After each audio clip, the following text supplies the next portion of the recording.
Jonathan Cale, his lean silhouette framed against the falling twilight, sat alone at the bar of the Golden Hare, a local watering hole bathed in the warm glow of its vintage bulbs. His fingers traced the rim of the half-filled glass of bourbon, the same way they often sought the worn edges of an unsolved case.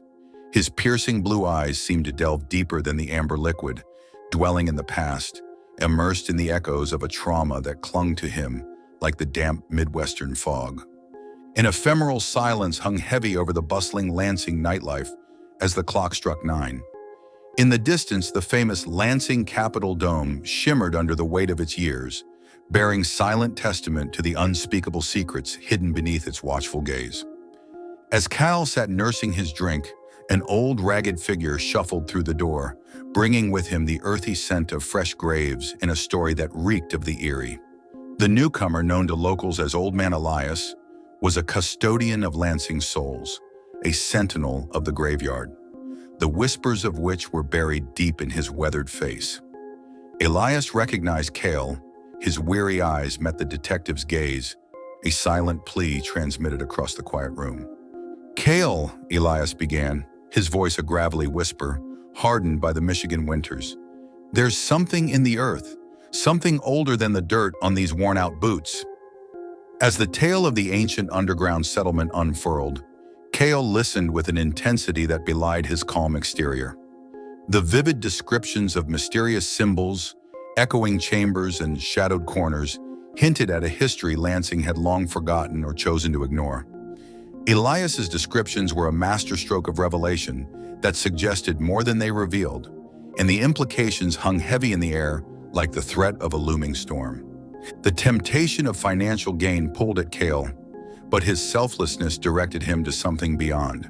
His kind heart echoed in his soft tone, an open-minded response.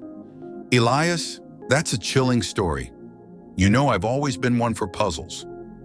Cale, shadowed by the traumas of his past, stood on the precipice of a mystery that threatened to engulf him, a maze that mirrored the labyrinth of his tormented memories.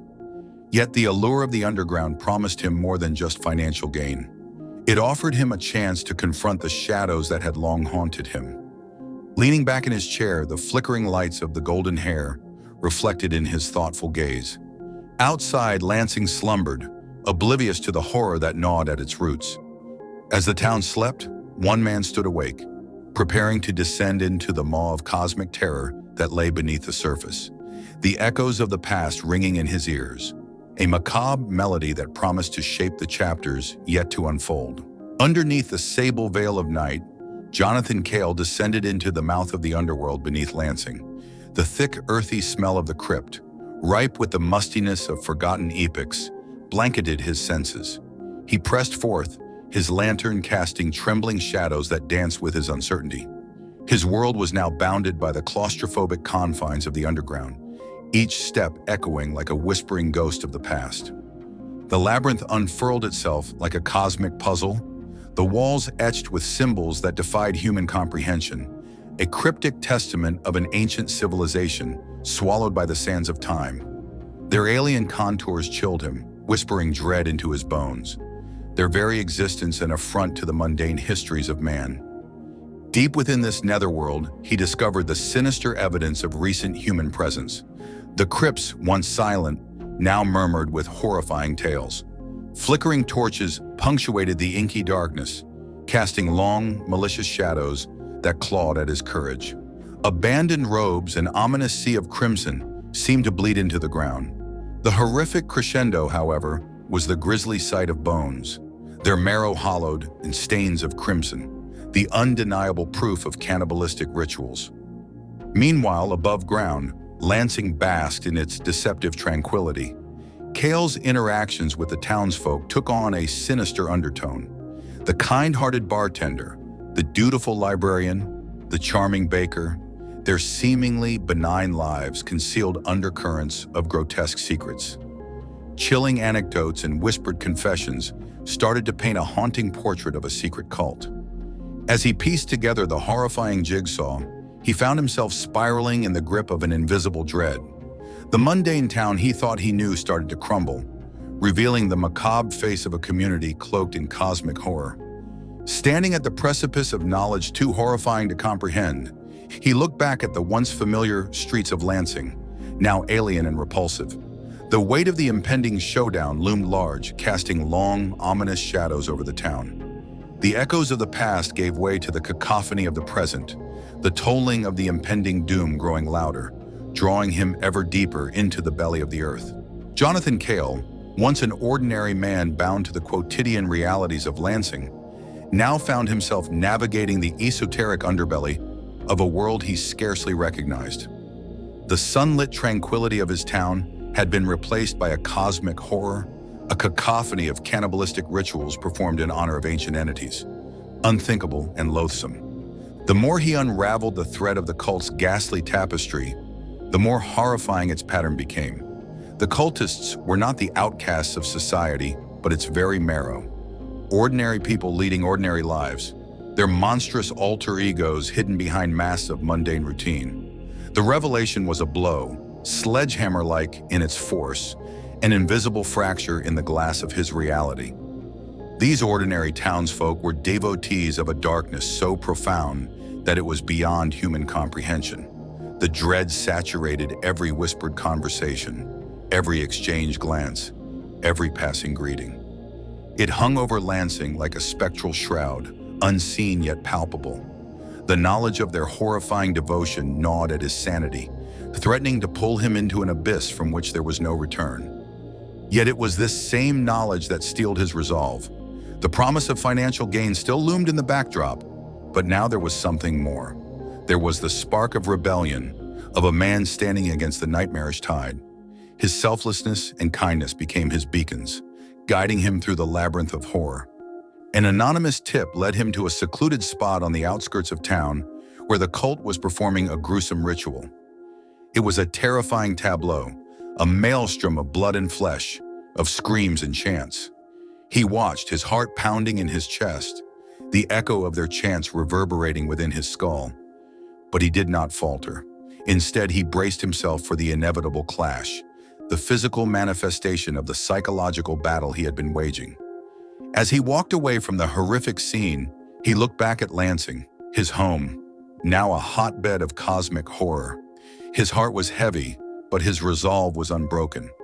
The echoes of the past had given way to the screams of the present, and Cale, armed with the knowledge of the horrifying truth, was prepared to face the demons of his town and, in doing so, the demons within himself.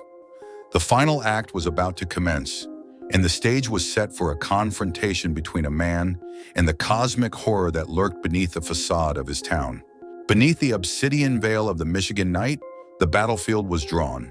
The boundary between the realm of the living and the cosmos blurred, morphing into a grotesque canvas of madness and horror.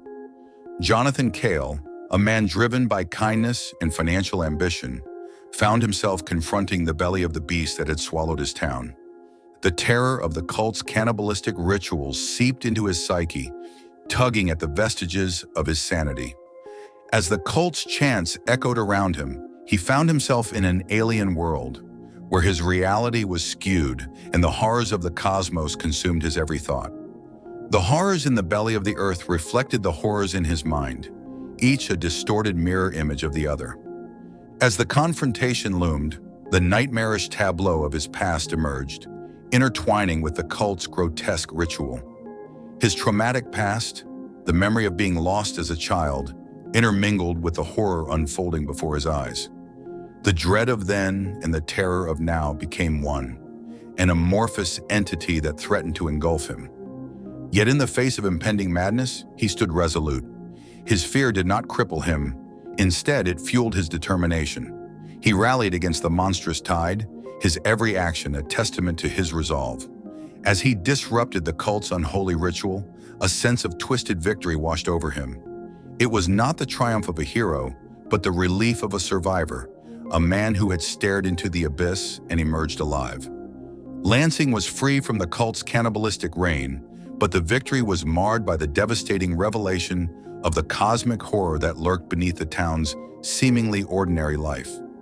The reality Cale once knew was shattered, replaced by the unsettling knowledge of the horrors that could rise from the depths of the earth and from within mankind itself.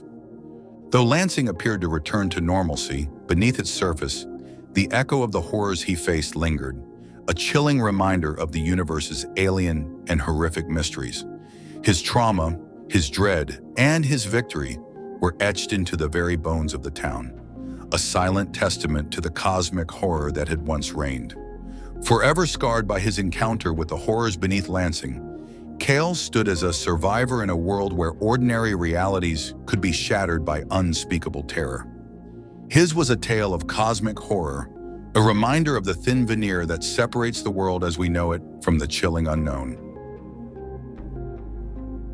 Thank you for watching. If you enjoyed the video, like it and subscribe to our channel, where you can find more similar stories, and click on the bell icon to never miss one. There is plenty more cosmic horror to come from the Eldritch Tales Factory. Stay tuned, and until next time.